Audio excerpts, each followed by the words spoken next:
Do you think overall that science fiction media is getting it right, so to speak? No, I don't think they're quite getting it right. There's still kind of a romanticized concept of space travel where the world you leave is not the world you're going to come back to.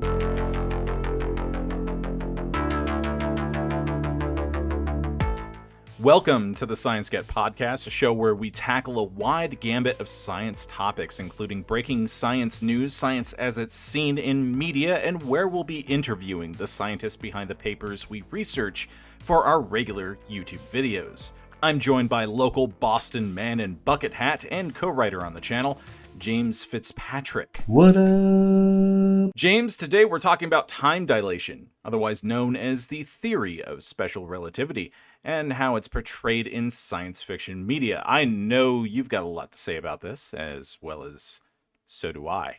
Yes, I do, because I am a father and I watch all the latest Disney and Pixar movies, and that is what brought this topic to the forefront in my mind, at least. All right. Would you mind defining time dilation as it's defined by special relativity for me? Of course. Time dilation is a concept within, as you said, the theory of special relativity. It states that an object in relative motion will experience time slower than a stationary observer. The best way I've heard this described is with the famous light clock experiment. I'm assuming you've heard of this, Eric? I have. Why don't you explain it to the audience, though? Of course. So what a light clock is two mirrors that a light bounces between. And the light bouncing up and down is like the tick-tock of a pendulum. Up tick, down tock. Now, if you have two of these clocks side by side, they're going to be telling time at the same rate. But let's just say I'm holding one and you're holding one, and then my body starts rocketing through space-time, going in a constant direction at a constant speed. From your stationary perspective, Eric, what you'll see is my clock taking a zigzag shape, a diagonal tick up and a diagonal talk down. And from your perspective, that diagonal bounce is longer than your up and down bounce, meaning your light tick-tocks more than in a given span of time than my own. Of course, by my perspective, the light in my clock is still bouncing up and down, meaning I perceive time as passing normally. This is the basis of the twin paradox, which is what will help me transition into the topic at hand that I hinted towards earlier. Because in Pixar's Lightyear, the titular character skips ahead in time, years at a time, in a series of test flights with the aim of reaching what the movie calls hyperspeed. And the reason for his time jumps is explained in the movie time dilation. But of course, this being a movie geared towards children, they do dumb down the science a little bit. It's not a one-to-one comparison. Even by the director's own words, the director, Agnes McLean, he said, quote, "I think we wanted to give the illusion of accuracy scientifically, but then deviate as necessary for the narrative." And for absolute clarity, so in my notes from Britannica, in special relativity, time dilation is the slowing down of a clock as determined by an observer who is in relative motion with respect to that clock. Right. So this is a non-accelerating observer. So basically, a non-inertial observer will experience time relative to what they're seeing. A second observer who is in relative motion with respect to the first, however, will disagree with the first observer regarding which events are simultaneous with that given event, and neither are wrong. So a good example of this, in addition to yours, which is a very good example, is a car traveling at 60 miles per hour. The observer will perceive that car as moving at 120 miles per hour if the observing driver is going in the opposite direction at the same speed. So basically, two cars moving at the same speed, but in opposite directions, are going to perceive each other as going twice as fast, which I think is pretty cool. I think so too. And actually, an interesting thing that I learned in the research for this is that time dilation is all based off the fact that because the speed of light is constant, there is no acceleration. So from the perception of a light photon, it can be argued that it is stationary and the universe is moving around it. Interesting. Yeah, I watched a whole video of a physicist explaining it. Right. I think the twin paradox also talks about, say the example of a spaceship that's traveling at 95% the speed of light to a planet that is 9.5 light years away from us and is observed by a stationary person on Earth. They would measure the journey time as distance traveled by speed. So to simplify this math way too much, because it's way more complicated than this, it'd basically be 9.5 divided by 0.95. That would equal 10 years. So the person on Earth perceives that journey as taking 10 years, but the spaceship crew members would experience time dilation, and thus they would perceive the ship as having taken 3.12 years to reach its destination. It is a wild concept, and they do play fast and loose with how the physics would work with this movie. The general idea for that being that even though Buzz lives in a world that doesn't necessarily abide by our rules, there are rules in place for the filmmakers to work within, and the NASA consultants helped establish said rules. Cool. At least that is what I got from all the interviews that I read and watched on YouTube. Yeah, so I watched Interstellar leading up to this podcast. Chris Nolan basically consulted with NASA scientists and I think a specific theoretical physicist when making Interstellar. At least that's what I heard. I could have that wrong. I'm sure someone will correct me in the comments. Either on TikTok or on YouTube. Gotta get that viewer attention. Basically. So, an interesting fact about time dilation is, so a frequent flyer who crosses the Atlantic weekly will actually experience about 1,000th of a second less time than a non-traveler after 40 years. Just too bad that's way too small a measurement of time for us to really mean anything in the grand scheme of things. But it's still pretty interesting. Hell, your head actually ages faster than your feet. That is pretty neat. Yeah. When you think about it that way. I took my nephew to the science museum not too long ago, and we sat down for the time dilation special relativity demonstration, I guess. It's just a video in like a booth they have next to a bunch of more interesting stuff from the kid's point of view. I think time dilation is really interesting, but he's just bored out of his mind. I asked him, what is time dilation in special relativity? He's like, I don't know. Yeah, last time I took my kid to the science museum, he cared way more about the paleontology exhibits. Yeah, as they will do until you show them a planet, right? Yeah, pretty much. Anyway, continue with Lightyear. So, in Lightyear, these rules that I said that they established, that's where, especially you, Eric, I could see you kind of having a problem with how they play fast and loose with physics with this. Okay. Let's just take planet Earth, for example. Quiz question for you, Eric. Shoot. How long does it take for light to travel from the surface of the sun to our planet? 8 minutes. 8 minutes and some change. That is correct. The round trip in Lightyear for Buzz to go from low Earth orbit. Yeah. From what you see in the movie, it looks like Buzz activates his hyper engine from low Earth orbit. And the round trip from that point outside the planet's atmosphere, around the host star, and back to the planet is about 4.5 minutes. So either this is faster than light speed, or the planet is way closer to its host star than Earth is, or they just threw a number out there so that it could be nice and digestible for the audience. Yeah.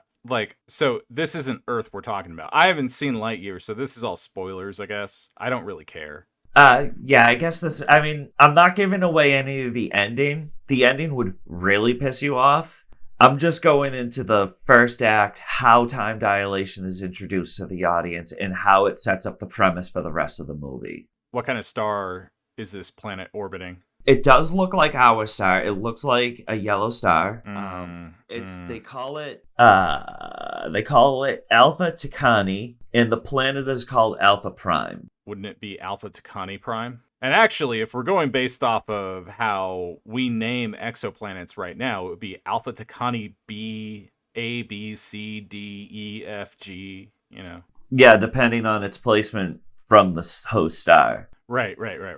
So yeah, unless it's orbiting like way inside, like at the very edge of the habitable zone, I would assume, or it's a very weird yellow dwarf because our sun is a yellow dwarf. Yeah. Then I couldn't see it taking 4 minutes unless, they are hyperspeed is somehow faster than light. And that's just silly because, as we all know, unless you're doing warp, you can't reach the speed of light without breaking the universe from your perspective. It's especially silly when you consider that 4.5 minutes, that was a test run where they only reached like 75 or 80% hyperspeed. So that wasn't even reaching hyperspeed, assuming hyperspeed and light speed are the same thing, because the visual effect of when he does eventually hit hyperspeed in the movie is very Star Wars Spaceballsy with the way the light. We've gone to plaid.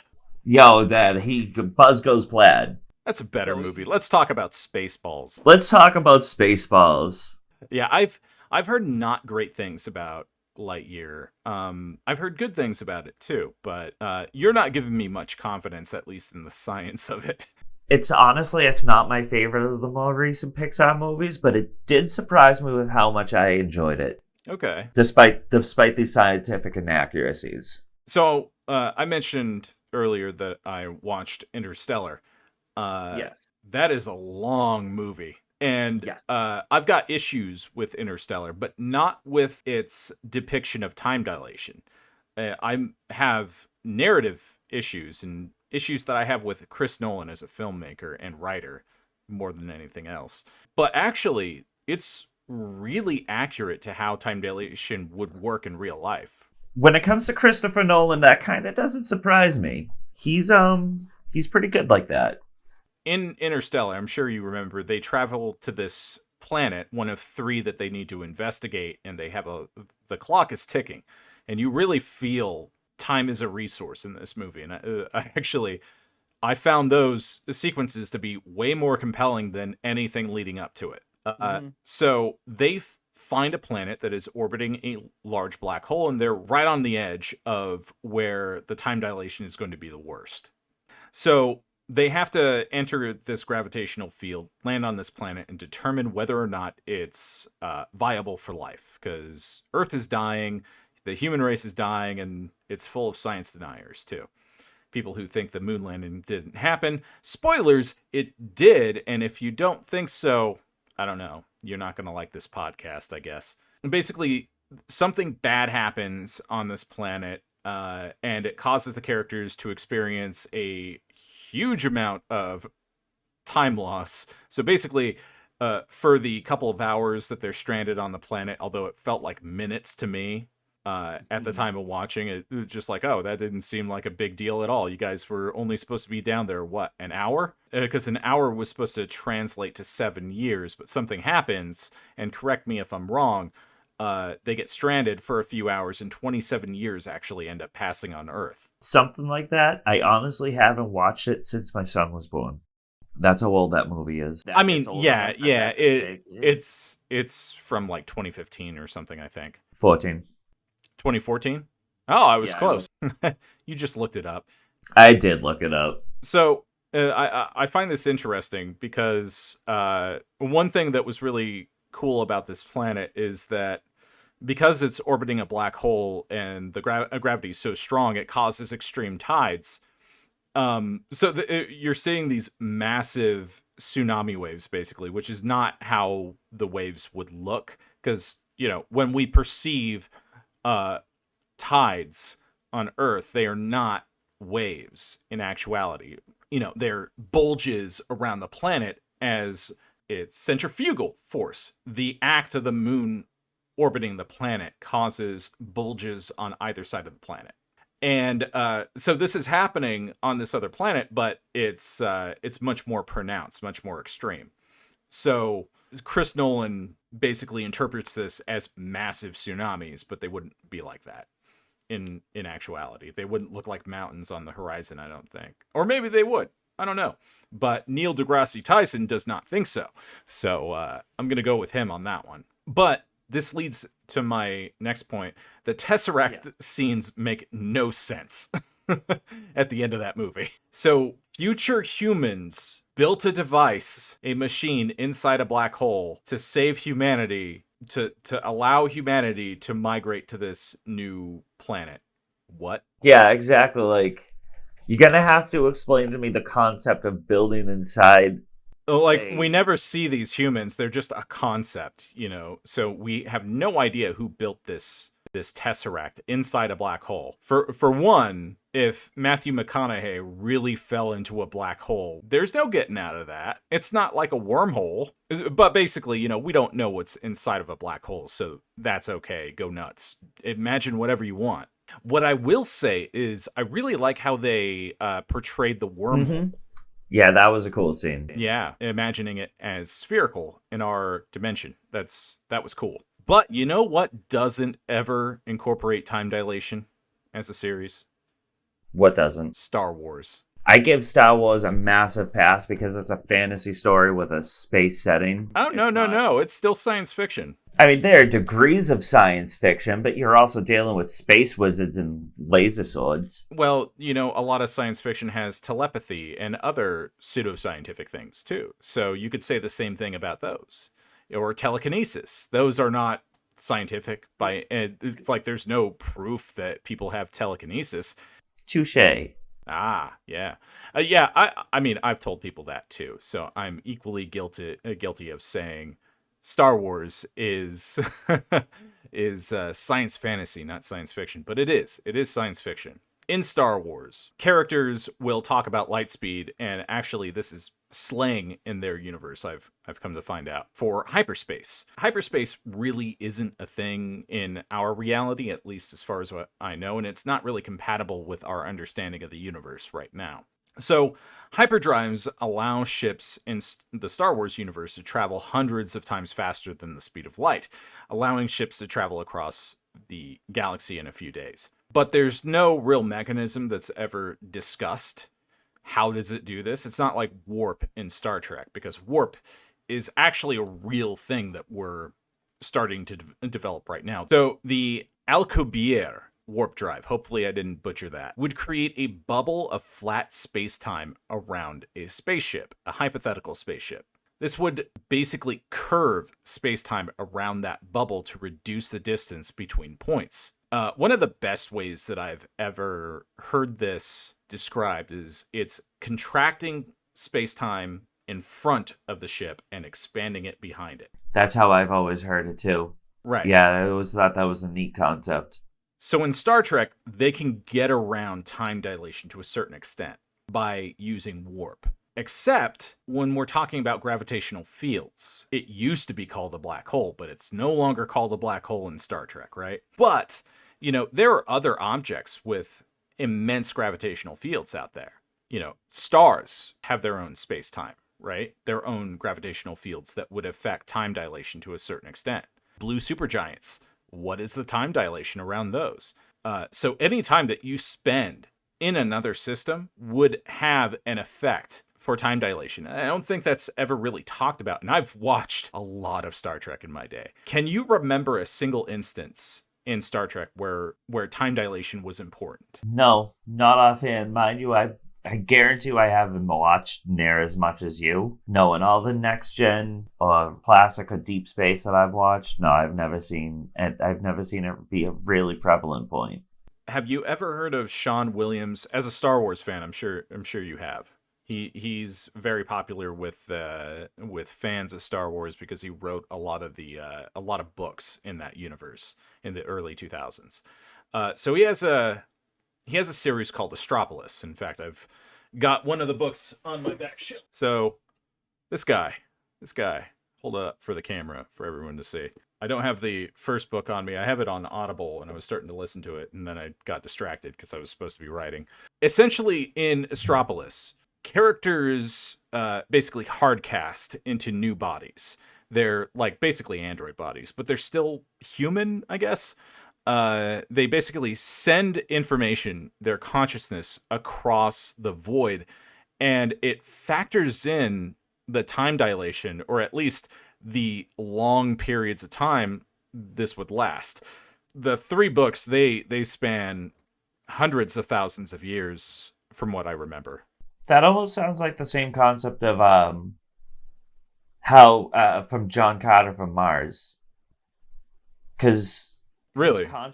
his consciousness kind of transfers from one body on Earth to the body that he inhabits on Mars through what is essentially Morse code. Interesting. Because of when the time when the original story was written, Morse code was like their understanding of long distance communication, so that was what the author used to describe it. So the idea of hard casting, I think, is really cool, but I mean, the book has other problems. For instance, there's this cosmic apocalypse at some point before the main character Imre Bergamask is resurrected on this ship. Like I think 500,000 years into the future or something. I don't know.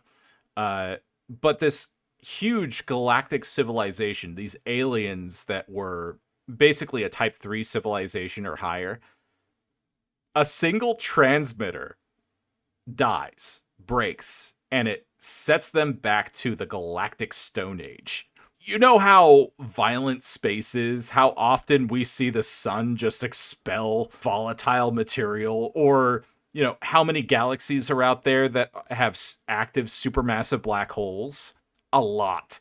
A lot, yeah. This would be an ordinary occurrence to these people. Yeah, that's a really crap society if knocking out one thing completely resets out all of it. Something that we were talking about before the show, Flight of the Navigator. We were talking about, it's a children's thing, maybe that doesn't pander with the science as much. Yeah.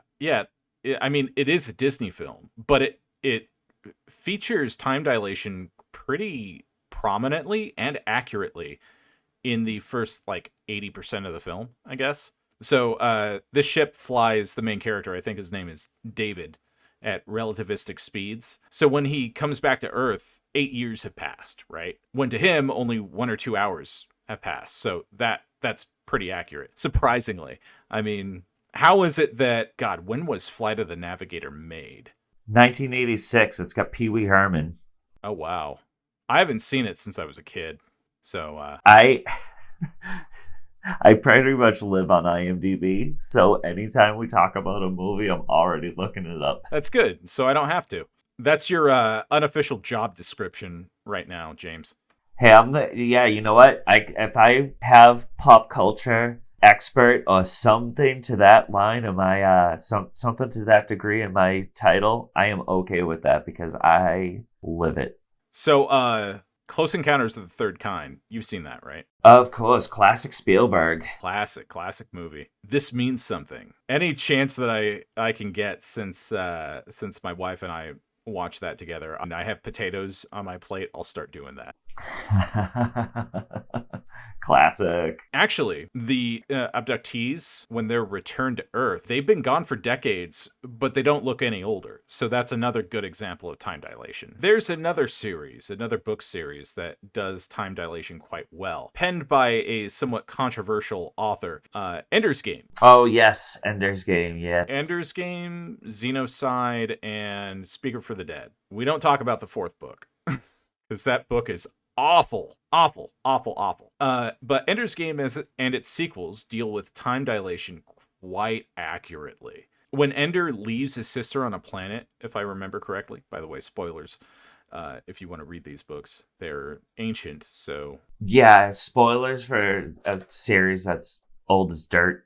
They were coming out as comics when I managed a comic book shop. But anyway, when he leaves his sister on this planet, he knows he probably won't see her again because they're leaving their gravitational environment. That would be the reality in a galactic civilization. You leave that planet, you're probably not seeing those people again. Sayonara, they accurately represent this, and everything that they have to deal with in Speaker for the Dead and Xenocide, which I did not enjoy Xenocide as much as Speaker for the Dead for probably a cavalcade of different reasons. Everything is factoring in time dilation. Now, I've started getting into Tau Zero, but I haven't really gotten deep enough into it to have an opinion on it.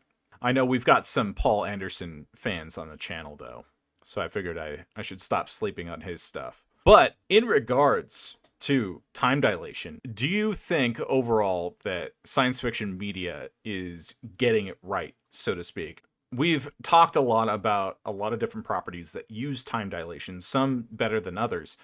But in your opinion, James, what is a way that you think that time dilation could be used more effectively in science fiction media, whether it be films, TV, or books, or comics even? I am happy that time dilation is getting attention, that it is getting a concept that's getting, brought to the public eye, because it's an awesome concept and it can open the door for some great narrative structures. But no, I don't think they're quite getting it right yet. And the reason is, I think that there's still kind of a romanticized concept of space travel where people like to compare it to exploring the seven seas back in the age of exploration, when we really didn't know what was across the ocean. There was the chance that the ship was going to come back to the society that it left, and we still have that kind of mindset when it comes to space travel. So to go back to what you were talking about with the Enders series, I think if stories looked at more of the one-way travel of it all, about how like the world you leave is not the world you're gonna come back to, instead of romanticizing coming back to familiar territory and stuff like that, that could lend to a really good story. And of all places, there's a Queen song, a deep cut Queen song that covers this concept, because the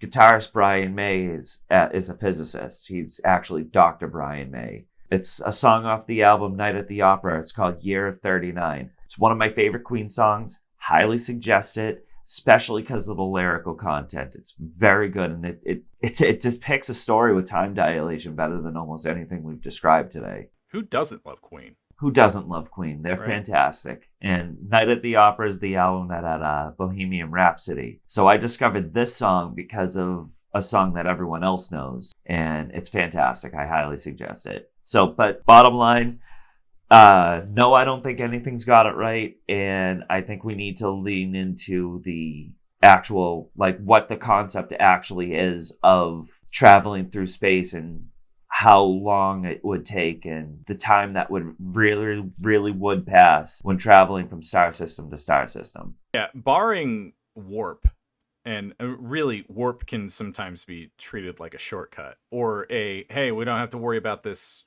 elephant in the room. We don't have to worry about special relativity anymore. I agree with you. I think more often than not, time dilation, when it is represented, it's done fairly accurately. But there's always room for improvement for these things. And time dilation can be really cool. Like the example of Ender leaving his sister on this planet.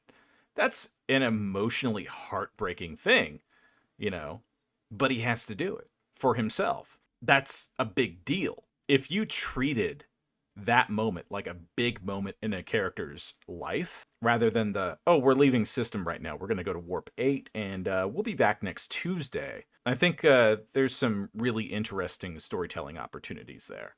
Yeah, just hypothetically, let's say Space Marine goes on ship, travels a fraction of the speed of light to go to another star system, fight a war a la Starship Troopers or something like that, No. That's not a la Starship Troopers. It's a la the Forever War, man. The Forever War. I was more using Starship Troopers as an example because it turns out that we're the invaders. But and then that person comes back, and the things that the planet they thought they were fighting for, and the ideals they thought that they were protecting, no longer matter because the society they come back to is completely changed. And now they're like a fish out of water. Oh yeah, that concept's really dealt with expertly to a certain degree. In the Forever War, it's one of the best science fiction war novels ever written, and Joe Haidman wrote it. From the perspective of the main character, he's watching Earth change around completely because of time dilation, basically, and seeing society. He's basically a boomer today, looking back like, oh, these kids, what are they even doing? Except he's a man out of time for this whole thing. And the interesting thing, spoilers, by the way, this is a book that came out in the 70s, but not many people have read it, from my perspective at least. When the war finally ends, the aliens that they've been warring with for God knows how long, it's been a while since I read the book, it turns out it was a communication error. Just a communication error. I thought that was brilliant. That actually is really brilliant. The Forever War would make a damn good science fiction movie. Why has no one done that? Why has no one made a Neuromancer movie? For real. Because they keep trying with Dune over and over again. In any case, closing thoughts. My closing thoughts are check out Lightyear. It'll entertain your kids, but don't expect it to be scientifically accurate. I would say check out Interstellar as well, if you haven't already. But keep in mind, it's a 3-hour movie, and it has a very, very, very slow start and a somewhat nonsensical ending. But that stretch from about, I think, an hour into it when they finally get to the space stuff, that's just a good freaking time. Thank you, everyone, for joining us today on the Science Get podcast. We're going to be back next week with our third topic, aliens and xenobiology in science fiction media. Don't miss it. And in November, we're going to start taking interviews from visiting scientists. So that should be really exciting. One of those scientists works with Cryptococcus neoformans. Actually, 2 of them do. And James, what is Cryptococcus neoformans? That is a very good question that I don't have an answer to off the top of my head. That is okay. I did not expect you to. But that is basically the black fungus that is found on the walls of Chernobyl in the exclusion zone. So it feeds off of radiation. So I'm stoked for that interview. I don't know about you. We're also in talks with the guy behind the Saturn's Lost Moon Chrysalis scientific paper. Very excited about that. He loved our video about that subject. Showed it to his whole family too. Super. That's cool. So if we can get him on the show, I'm going to be really, really happy. I'm going to be a happy Eric as opposed to a not so happy Eric. And you like me being a happy Eric, don't you? You wouldn't like Eric when he's angry. Go ahead and follow us on Spotify, follow us on YouTube, TikTok. We're starting to put out the clips. I think this week, as we're recording this one, we're putting out more of the clips onto TikTok. So for now, see you next time, Space Cowboys.